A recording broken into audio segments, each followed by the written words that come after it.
يا مساء الفل حبايب قلبي، عاملين ايه؟ يا رب تكونوا بخير، وحشتوني قوي قوي قوي. هعمل معاكم النهارده الحمام اللي مش كداب. يلا نشوف الطريقه والمكونات بتاعتنا. هنعمله ان شاء الله بطريقه بسيطه جدا. هعمله محشي رز. تمام، بسم الله الرحمن الرحيم. يلا نبدأ الطريقه بتاعتنا. انا عندي هنا 4 حمامات مغسولين. نقعتهم ساعتين في ملح وليمون ودقيق وشوية سكر، وسبتهم حوالي ساعتين كده منقوعين. بعد كده هورق الحمام بالشكل ده. يعني ايه هورق؟ يعني هفصل الجلد بتاع الحمام عن اللحم علشان اقدر احشيه رز من جوه. تمام، هورق الكمية بتاعتي كلها بالشكل ده. بصوا انا كده فصلت الجلد عن اللحم علشان اقدر احشيه. وطبعا الحركة دي تعمليها بالراحة جدا لان الجلد بتاعه رقيق قوي ما بيستحملش. بس انا كده خلصت الكمية، وهبدأ اعمل الخلطة اللي هنحشي بيها الحمام بتاعنا. بسم الله. عندي هنا معلقتين كبار سمنة. هسيح السمنة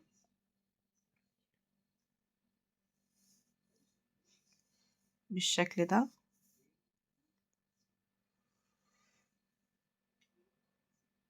نزود كمان معلقتين زيت.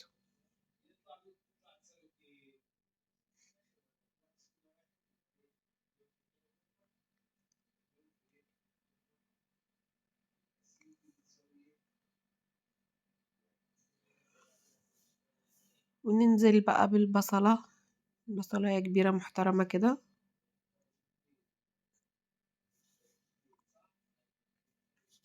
ونحمر البصلة بتاعتنا لحد ما تاخد لون بني فاتح او ذهبي.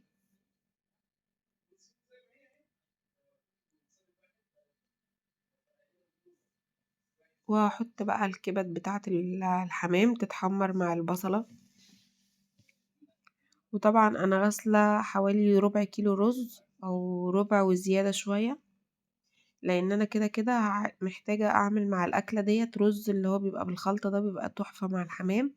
فانا كده كده هزود الكمية عشان اعمل رز تحت الحمام كده. تمام.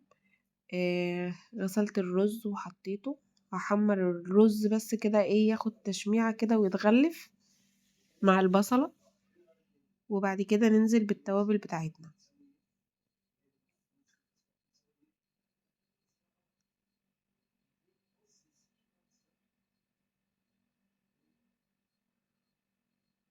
التوابل بتاعتي عبارة عن ملح وفلفل اسود وبهارات فراخ، واساسي القرفة.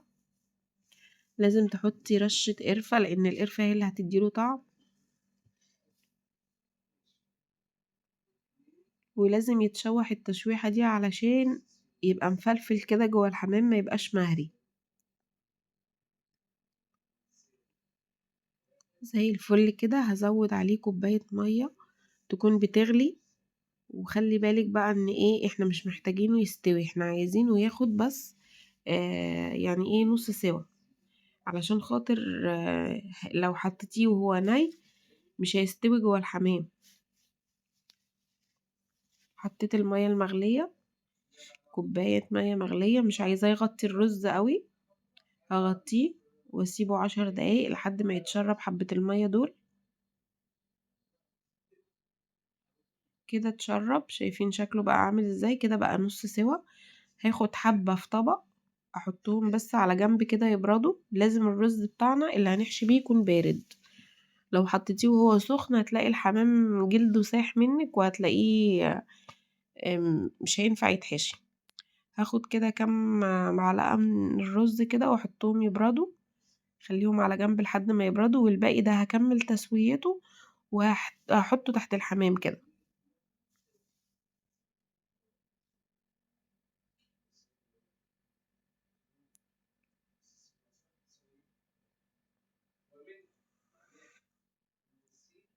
كده بعد ما الرز بتاعي برد، هجيب صينية كبيرة عشان اقدر اتحكم في الحمام، بحيث ان انا اعرف احشيه ما يتبهدلش مني. بسم الله نبدأ نحشي بقى. انا بحشي الاول تحت الجلد بالراحة قوي، وما نملهوش لان هو مش بيستحمل، ولازم اديله مساحة ان هو يكمل سواه. زي المحشي، لو احنا حشينا المحشي او الممبار ومليناه، هيبقى مش هيستوي كويس، مش هياخد مساحته في التسوية. لازم توسعي له مكان بحيث ان هو يستوي. شايفين انا سايباه يعني في فراغ كبير، وهنا بقى بحط القوانص علشان اقفل بيها المكان، وبتني الرجل وبطلعها كده بالشكل ده عشان اقفل الحمامية بتاعتي، علشان اول ما احطها في المية ما تتفتحش وتنزل الرز اللي فيها، من غير ما تخيطي ولا تحطي خلة ولا الكلام ده كله. زي ما انتوا شايفين كده. وهنا بقى بنتني الجناحات بتاعتها وراها بالشكل ده عشان يبقى شكلها حلو زي الفل كده. تمام قوي. نركنها على جنب وناخد واحدة تانية عشان برضو اثبت معاكم الطريقة.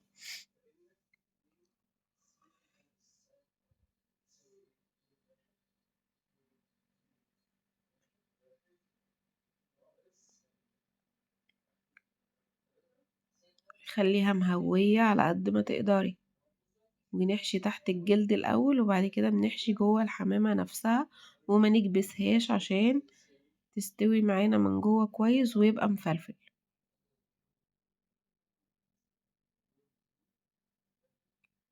انا هحشي معاكم الاربع حمامات علشان آه يبقى التصوير واضح. لو في واحدة مثلا ما كانتش واضحة تبقى التانية واوضح.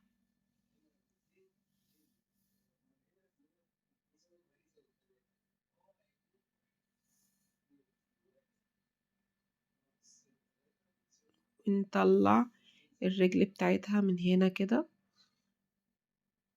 وادي شكلها من ورا، الجناحات متنية بالشكل ده.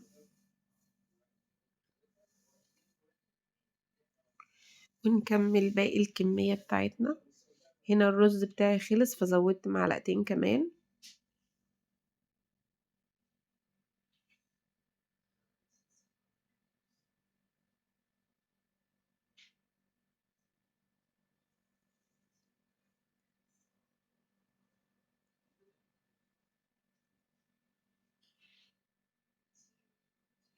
وفي الوقت ده مولعة على مية بتغلي، وبعد ما المية غليت معايا كويس جدا حطيت بصلاية حلوة كده متقطعة 4 تربع، حطيت طماطماية، حطيت نص قرن فلفل، ورق لورا، وحبهان، وطبعا الملح بتاعنا، وفلفل اسود، وشوية صغيرين من بهارات الفراخ.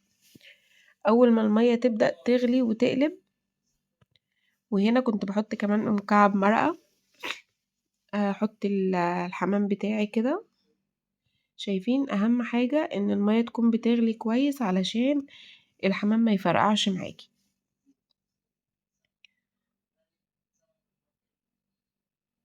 طبعا نخلي الحمام بتاعنا يستوي، ونعمل بقى طاجن بامية كده محترم. اول حاجة حطينا حتة سمنة، حط فصين توم مفرومين. على فكرة انا اكتشفت ان احنا لما نسبك الخضار بتاعنا في التوم ونعمل التسبيكة بالثوم افضل كتير من البصل. مش عارفة ليه، حسيت ليها طعم حلو قوي وليه ريحة كده جبارة. حطيت بقى معلقة من الكزبرة الناشفة. وهنا هحط البامية، دي بامية مجمدة. حمرت البامية في في الثوم والكزبرة والسمنة بالشكل ده.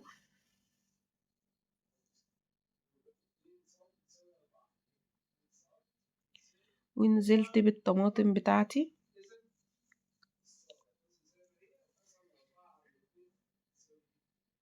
بدأت تتسبك معايا. ننقلها بقى في طاجن كده حلو، علشان انا عايزة اعملها في طاجن الفخار وادخلها الفرن. كده بدأت ان هي تدخل في السوا.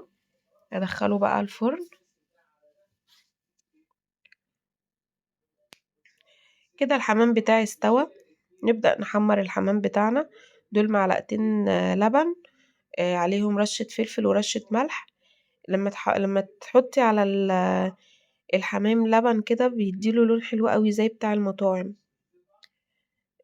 طبعا هنحمر الحمام في سمنة، عايزة تدخليه تدهنيه بالخلطة دي وتدخليه الفرن هيدي برضو لون حلو جدا. بس ايه برضو انا بختصر في الوقت شوية. حمر الحمام بالشكل ده.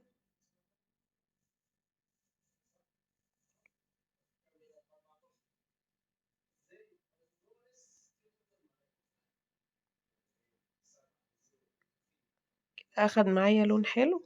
نبدأ بقى نطلعه.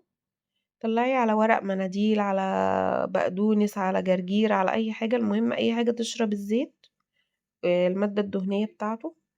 وده الطاجن بتاعي بعد ما خرج من الفرن، شايفين شكله قمر ازاي. وده كان اكل النهاردة، جربوه قولولي رأيكم، يا رب يكون عجبكم. السلام عليكم.